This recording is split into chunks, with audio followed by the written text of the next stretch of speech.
Nagsimula ang hangarin natin na tanawin ng edukasyon bilang karapatan.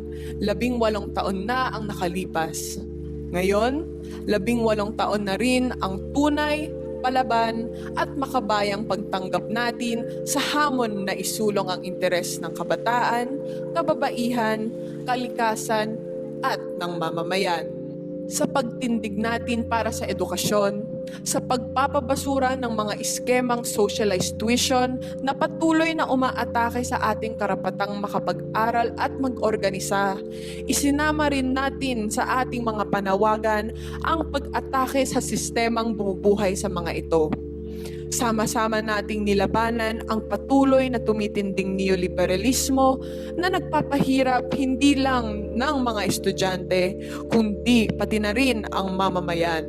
Sa panahon ng matinding sigalot, sa rurok ng paniniil at paninikil, sama-sama tayong namulat, tumindig at nagpalakas ng hanay.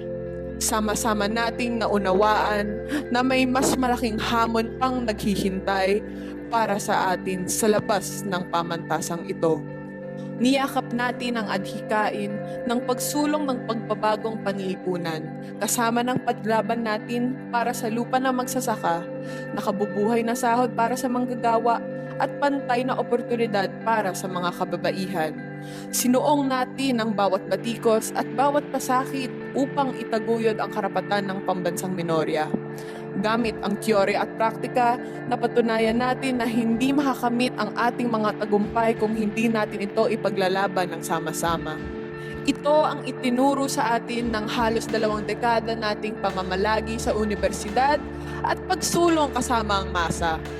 Balang araw, ang pagbabago ay tatagos hindi lang sa ating pamantasan, kundi pati na rin sa buong bansa. At hanggat hindi pa nakakamit ang kapayapaang nakabatay sa katarungan, ang asap katipunan ay patuloy na magbibitbit ng kampanya at panawagan. Buong lakas kaming kikilos kasama ng mamamayan nang walang alinlangan at walang pag-iimbot. Buhay man ay ialay.